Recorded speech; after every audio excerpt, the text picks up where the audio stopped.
네, 아침엔 투자 함께 하고 계십니다.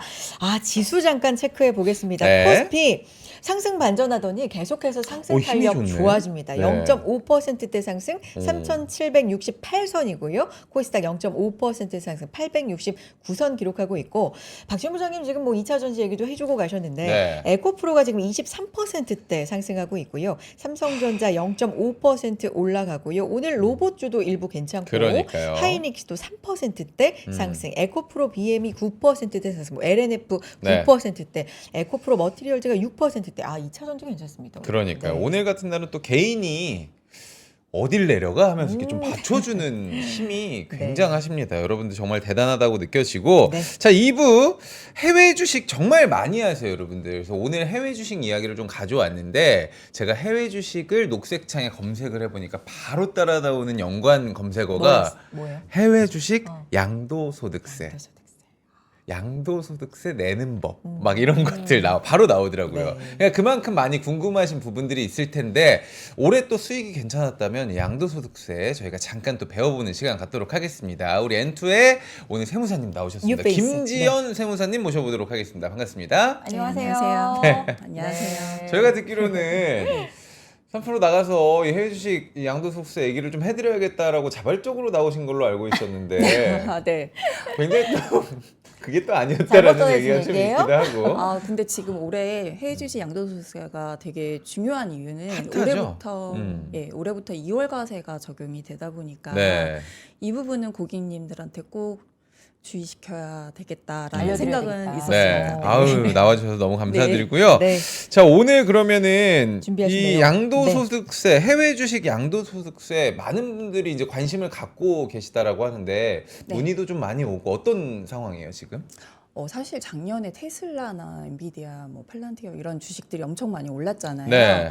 근데 제가 지금 NH투자증권에서 7년 동안 금융상품 관련된 세금을 상담하고 있는데 작년에 정말 문의가 많으셨어요. 작년에. 예, 제가 6년 동안 받은 질문을 거의 2, 3개월 동안 다 받은 것 같을 네. 정도로 그 정도로 이제 관심이 많이 높아지신 것 같습니다. 해외 주식 인구가 그만큼 투자 인구가 그렇죠. 맞아요. 늘었다. 네. 아니 뭐 간접적인 증거기도 한데, 자, 해외 주식 양도소득세 관심이 이 부분 당연히 많으실 거고, 이제 오늘 또 얘기해 주실 부분 중에 하나가 배우자 증여. 네, 맞습니다. 이 부분도 이제 말씀해 주실 건데, 요거 실제로 어느 정도나 관심이 있으신지, 최근에 상황이 어떤지 좀 궁금해져서 네. 이런 분위기부터 좀 말씀해 주시면 좋을 것 같아요. 실제로 배우자에게 증여하시는 분들이 지금 많은 상황이에요? 아무래도 네. 2월 과세가 이제 올해부터 적용이 되다 보니까 2월 과세. 예, 네. 예. 그거 이제 뒤에서 설명드릴 네네네. 텐데 그게 올해 증여하는 주식부터 해당이 되거든요. 그러다 보니까 작년 말에 테슬라 많이 올랐잖아요. 네. 그때 부랴부랴 이제 연말을 놓치지 않고 증여하시려고 진짜 많이 증여를 하셨죠. 배우자 증여. 네. 네. 요거 그 참 이후에도 좋네. 오른 주식들이 워낙 많기 때문에 그렇죠. 지금도 증여는 많이 하고 그러니까 계십니다. 배우자한테 증여를 한다는 것 자체가 뭐 다른 이유들도 있겠지만 사실은 좀 뭔가 아끼려고 하는 거잖아요. 네. 뭐 네. 절세라든지 이런 것들이 네. 많이 좀 줄어드나요? 어떻게 우리가 네. 생각을 할 수가 있을까요? 일단 화면을 보고 설명을 네, 좋습니다. 드리자면 일단 많이 오른 해외 주식을 배우자한테 증여하게 되면 양도소득세를 줄일 수가 있습니다. 배우자한테 증여한 재산은 10년 동안 합산해서 6억 원까지 증여세를 비과세 해주고 있는데요. 만약에 남편이 보유한 주식이 뭐 10배 가까이 올랐다? 이런 경우에 이거를 배우자한테 6억 원 증여를 하게 되면 일단 남편은 양도를 한 게 아니고 증여를 한 거잖아요. 그렇죠. 그렇기 때문에 양도세가 발생하지 않아요.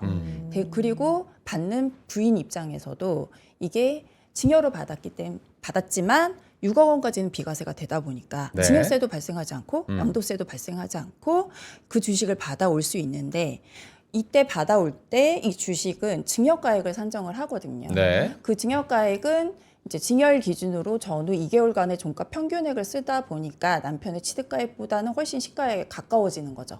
그래서 그 금액만큼 양도세를 절세할 수 있게 되는 겁니다.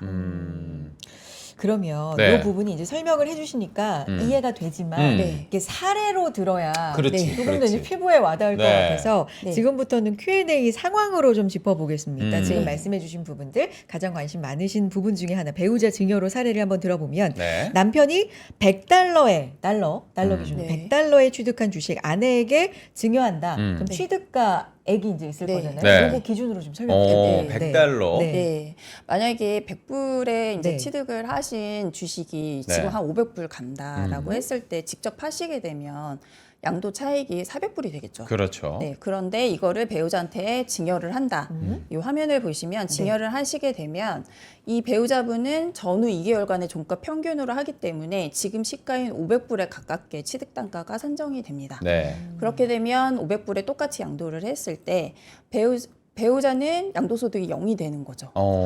그러니까 이 400불에 대해서 양도소득세를 아낄 수 있게 돼서 단순 계산해서 외화로만 22%를 곱해도 88불의 세금을 아낄 수 있습니다. 네.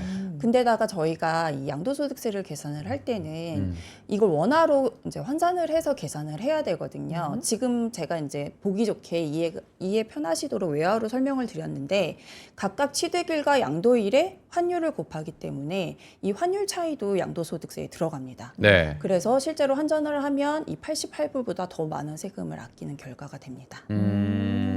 이게 그 올해 1월 1일 이후에 증여받은 주식은 네. 언제 뭐 1년이라는 뭐 기간을 좀 주는 거 아니면 뭐 상관이 없는 거예요? 그게 이제 기간이 생긴 거예요. 아, 그게 생긴 거예요? 예, 그게 네. 양도소득세 2월 가세인데요. 일단 화면을 보시면 네.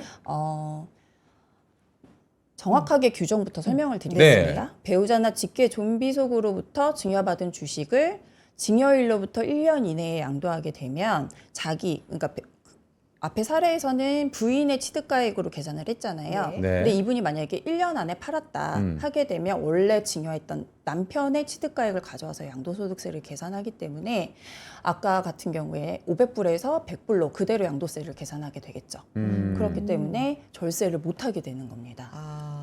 근데 요게 주의를 하실 게 네. 이제 지금 문의가 가장 많이 들어오는 거는 작년 네. 말에 증여받았는데 이거 1년 지나서 팔아야 되나요? 이렇게 많이 물어보시거든요. 아, 작년 말에. 네. 제가 여기 밑에 쓴 것처럼 올해 1월 1일 이후에 증여하신 주식부터 이게 적용이 되고 24년도 말까지만 증여를 하셨으면 이게 적용이 안 돼요. 네. 그렇기 때문에 24년 말까지 증여하신 거는 그 다음날 바로 파셔도 양도소득세가 아껴질 수 있는 거고 올해 증여하신 거는 1년 지난 다음에 양도를 하셔야 된다는 거예요. 아, 그러니까 1년이라는 시간 지난 다음에 네. 그게 좀 헷갈릴 수도 있겠네요. 네, 맞아요. 근데 지금 3번을 보면은 우리가 네. 배우자 얘기를 하지만 네. 나는 형제나 네. 뭐 그런 우리 경우 자식이 있는 네. 분들이 자녀에게 좀 양도를 하고 싶은데 네. 그건 또 적용이 안 되나 봐요?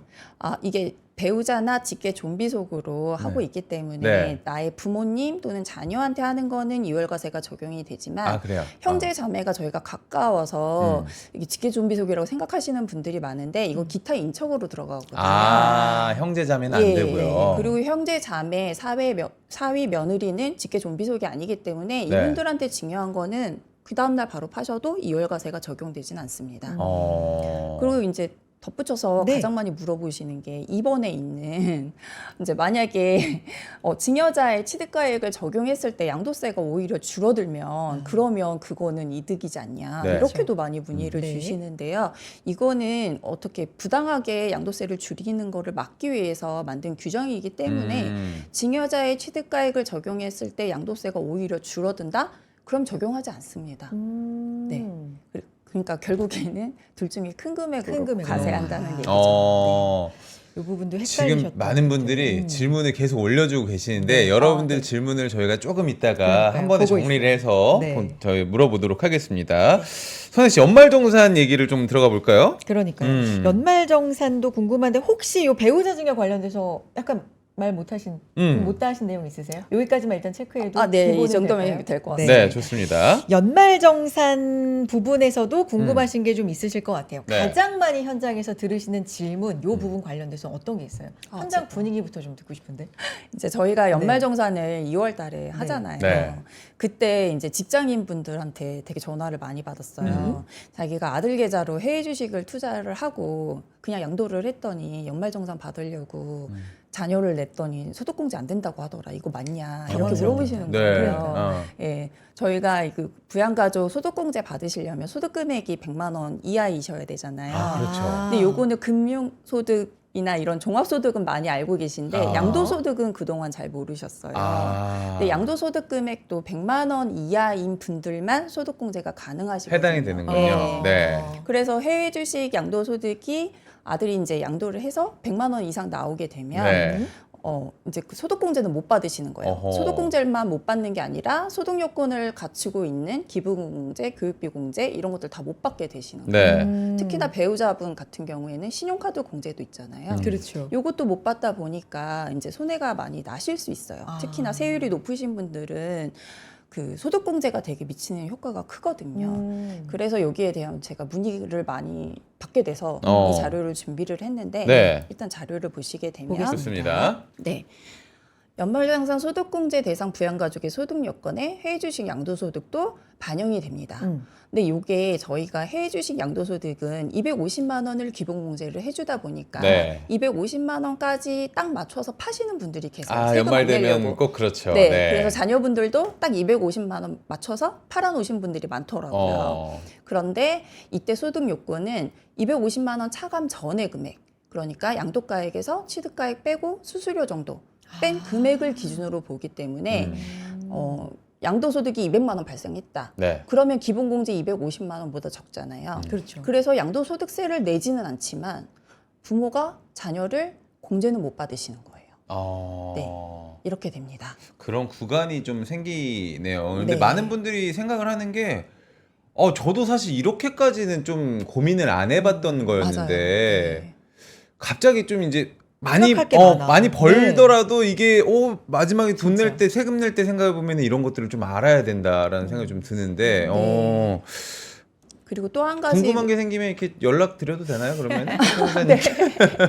연락 주셔도 예, 됩니다. 저희 통해서 네, 네. 계속해 주시죠. 또 하나 네, 고려할 그리고 필요가 두 있어요. 번째는 이제 건강보험료. 모든 분들이 세금은 이게 어쩔 수 진짜. 없이 내지만 건강보험료는 너무 아깝다 이런 얘기를 제가 상담하면서 굉장히 많이 듣거든요. 네, 특히나 이제 별다른 퇴직하시고 소득이 별로 없다 네. 하시는 분들은 가장 관심 있는 게 피부양자로 등록이 되냐 안 되냐. 네, 여기에 되게 관심이 많으세요. 특히나 이제 배우자 같은 분들, 뭐 맞벌이이신 분들은 해당이 안 되겠지만 만약에 소득도 없고 재산도 별로 없다. 그래서 남편의 이제 건강보험료 피부양자로 등록이 되어 있다 하시는 분들 같은 경우에는 이 요건을 갖춰야 됩니다. 연간 소득이 1,000만 원에서 2,000만 원 이하이신 분들은 재산세 과표 기준으로 보유한 재산 금액이 주택 기준으로 9억 원 이하의 주택을 가졌을 때만 피부양자 등록이 가능하고요. 네. 연간 소득이 1,000만 원도 안 된다. 그럼 소득 금액이 더 낮은 거잖아요. 1번의 경우에보다. 네. 그러면은 재산 보유 금액을 좀 더 늘려줍니다. 그래서 재산세 과표 기준 9억 원. 그리고 주택으로 환산을 하게 되면 15억 원까지는 피부양자를 유지를 할 수가 있어요. 근데 일단 소득 금액은 2천만 원이 넘으면 소득 금액만으로도 탈락을 하게 되죠. 그런데 중요한 거는 금융소득은 여기 들어가는데 해주식 양도소득은 아예 안 들어갑니다. 아, 그래요? 네. 그래서 피부양자를 원하시게 되면 국내에 투자하시는 것보다는 해외 주식 양도소득에 투자하시는 게 좀 더 유리할 수 있습니다.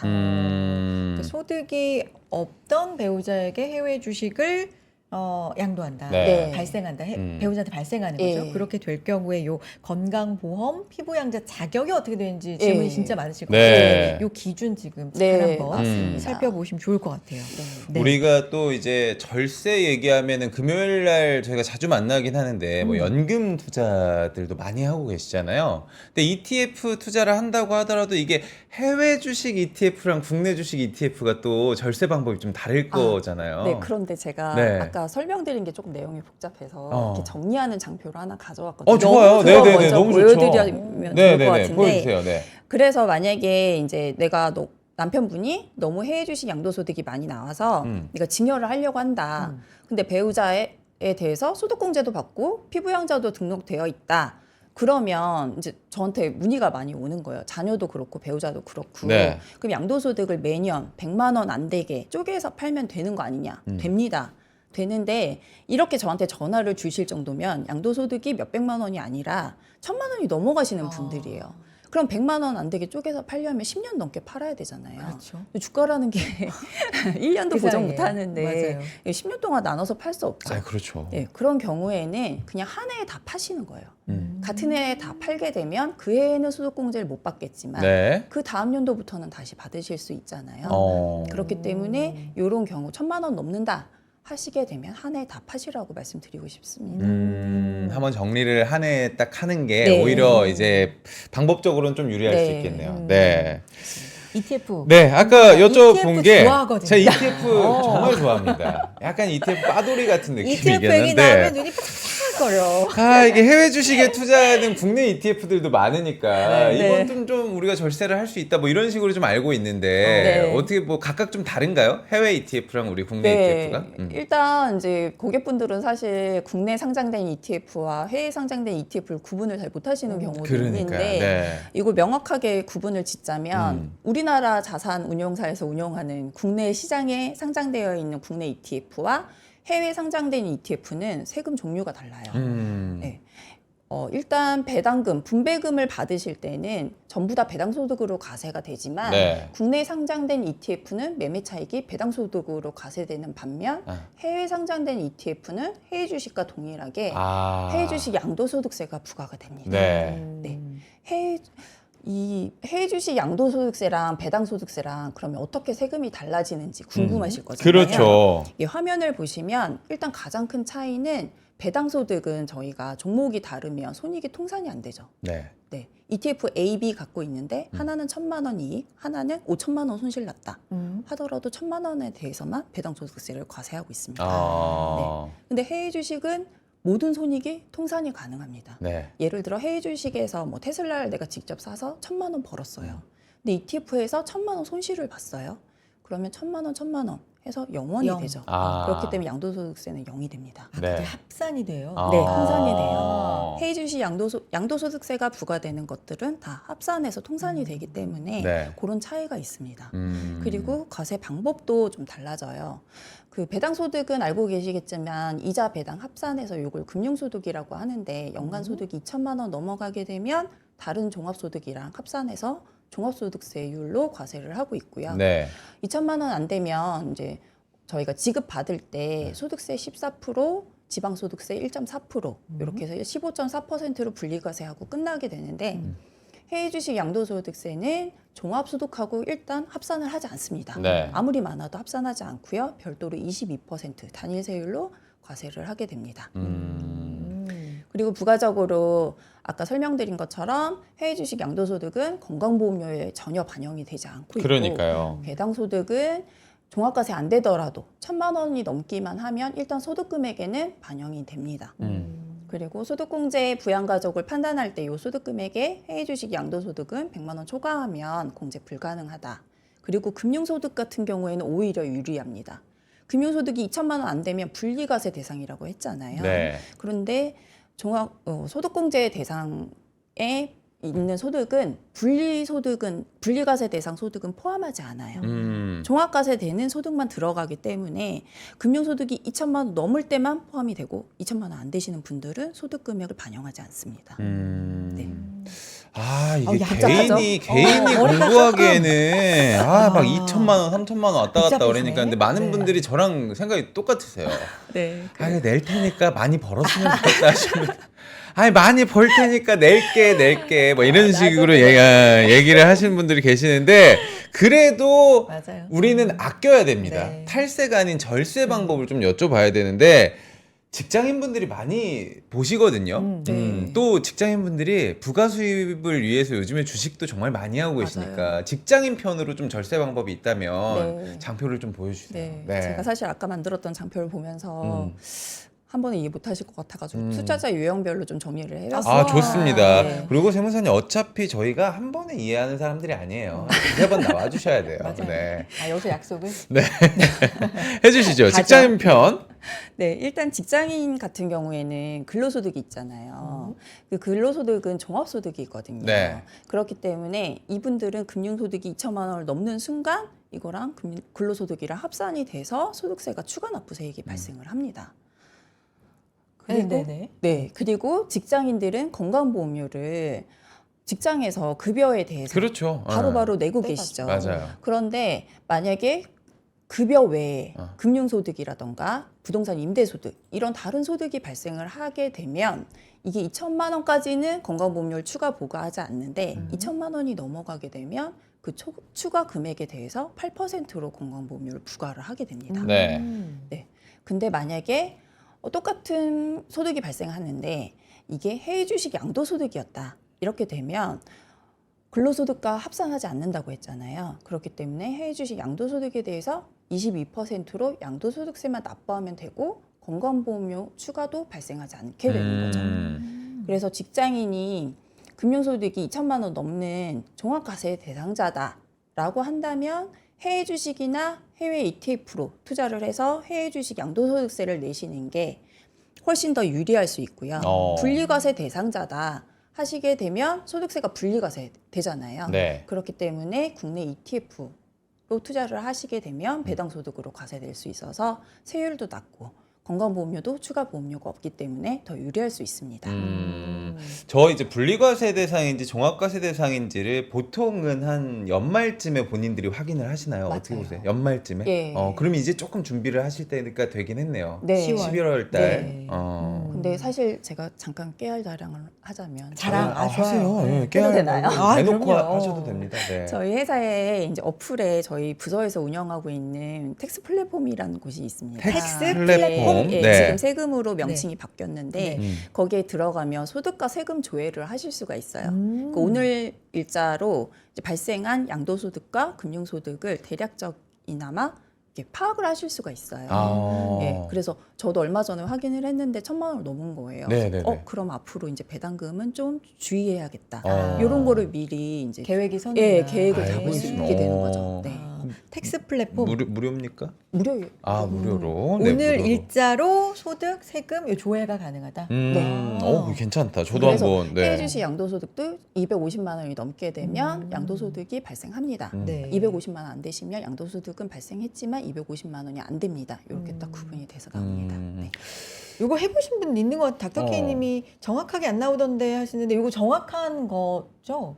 네, 제가 알기로는 그죠? 정확한 거다. 그래요? 왜냐면 우리 K 형님은 워낙 또 재산이 많기 때문에 잘 안 잡힐 수도 아는 있- 분이요? 아니 몰라요 잘. 네, 우리 침 놔주는 형님이라고만 알고 자주 있고. 와주시는 감사합니다. 네. 네. 우리 두 번째 방법이 있을까요? 네, 절세 두 방법? 번째는 네. 이제 재산과 소득이 없어서 대표적으로 이제 자녀 같은 분들 아니면 재산과 소득이 없는 부모님 같은 경우에 설명을 드리려고 하는데요. 이런 경우 연간 금융소득이 2천만 원이 안 된다 우선 이렇게 가정을 할게요. 연간 금융소득이 2천만 원이 안 되시면 종합과세가 되지 않기 때문에 금융소득에 대해서 지방소득세 포함해서 15.4%의 세금만 냅니다. 그리고 건강보험료 소득도 반영이 안 되다 보니까 피부양자 유지가 가능하신 거죠. 네. 네. 근데 해외 주식으로 투자하게 되면 22%로 과세가 되잖아요. 그렇기 때문에 세율로만 봐도 당연히 금융소득이 유리하죠. 그래서 이런 경우에는 국내 ETF로 투자하는 게 세금 측면에서는 유리할 수 있게 됩니다. 미성년 자녀 요런 사례도 많아요. 네, 이런 사례 많아요. 아까 말씀드렸던 네. 것처럼 그 해외 주식 하셨던 그분이 국내 ETF, 해외 주식에 투자하는 국내 ETF도 많잖아요. 네. 그렇게 국내 ETF로 투자하게 됐으면 금융소득은 2천만 원까지는 종합과세가 안 되니까 오히려 룸이 더 큰 거죠. 양도소득은 딱 100만 원이잖아요. 그렇죠. 20배니까. 네. 차이가 진짜 크네요. 네, 그렇습니다. 이런 부분들. 두 번째 방법이 미성년 자녀였고요. 네. 또 세 번째 있어요? 방법 가보겠습니다. 네. 세 번째는 이제 부모님을 두 종류로 나눴어요. 네. 부모님이 이제 자녀의 피부양자, 건강보험료 피부양자로 등록되어 있는 경우. 그리고 네 번째는 피부양자 등록이 안 돼 있고 어차피 지역가입자로 분리가 되신 분. 네. 이 두 분의 차이는 이제 재산과 소득 요건이 갖춰져 있냐 없냐 그 그렇지 차이거든요. 않냐. 네. 예. 건강보험료 이제 직장가입자의 피부양자로 등록을 하시려면 재산과 소득 금액이 일정 금액 이하여야 한다고 앞에서 설명드렸죠. 네. 그래서 3번의 경우에는 이렇게 피부양자로 등록되어 있는 경우 이분의 연간 소득이 일단 2천만 원 이하이면 앞의 사례와 동일하기 때문에 자녀의 사례로 보시면 되고요. 만약에 2천만 원 초과하고 근데 8,100만 원 안 된다. 네. 라고 하는 경우에는 금융소득이 종합과세 되더라도 종합과세는 되지만 추가 납부세액이 없어요. 왜냐하면 저희가 종합소득세 계산을 할 때는 저희 연말정산 할 때 보면 소득공제도 넣고 세액공제도 넣잖아요. 그렇죠. 근데 저희가 금융소득 받을 때는 항상 뭐 그런 거 감안하지 않고 15.4%로 원천징수를 해놨단 말이에요. 근데 종합소득세율은 또 6%부터 시작을 합니다. 네. 그렇기 때문에 8,100만 원까지는 금융소득만 있다. 하게 되면 소득세 추가 납부세액은 없는 거예요. 원천징수된 세금으로 다 마무리가 되는 거죠. 그렇지만 이 소득 금액에 대해서 피부양자가 2천만 원 넘는 순간 피부양자에서는 탈락하게 되고 네. 금융소득에 대해서 건강보험료 8%가 부과되게 됩니다. 그래서 소득세 15.4%랑 건강보험료 8% 합치게 되면 23.4%가 23.4%. 나가는 거죠. 야, 이게 작지 않아. 그러니까. 큰 거 같아, 진짜. 이거 고려하셔야 될 것 같아요. 네. 해당되신 분들. 부모님의 유형을 네. 두 분류로 지금 나눠 주셨어요. 네. 한 또 번 있으세요? 더 해야 되잖아요. 지역 가입자. 근데 이분 아직 설명이 안 아, 이분이 아직 안 끝났어요? 예. 네, 우리 엄마 더 얘기를 해주세요. 네. 네. 그래서 이분이 만약에 이 금융소득을 해외 주식 지적 투자로 바꿔서 해외 주식 양도소득으로 바꿨다. 그렇게 되면 250만 원 초과하는 부분에 대해서는 양도소득세 22%를 내야 되겠죠. 네. 그렇게 따지면 세율로만 보면 불리할 수도 있어요. 하지만 건강보험료를 내지 않으니까. 그거까지 감안하게 되면 오히려 해외 주식이나 해외 상장 ETF로 투자하는 게 유리할 수 있는 거죠. 피부양자를 유지할 수 있으니까요. 네.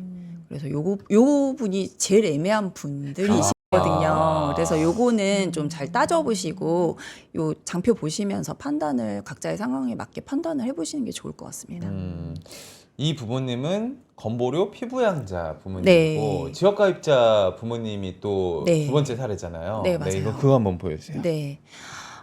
이제 제가 화면을 보시게 되면 네. 건강보험료 지역가입자인 경우 그런데 이분이 그러니까 지역가입자라는 거는 어느 정도 재산도 있고 소득도 있다는 얘기거든요. 예. 그래서 이분의 금융소득이 만약에 8,100만 원 넘어간다라고 넘는다. 하면 금융소득에 대해서 종합소득세율로 과세가 되게 됩니다. 네. 네, 종합소득세 최소 16.5%, 종합소득세 15% 구간을 적용받기 때문에 지방소득세 포함해서 16.5% 받게 되고 최대 소득세율이 45%거든요.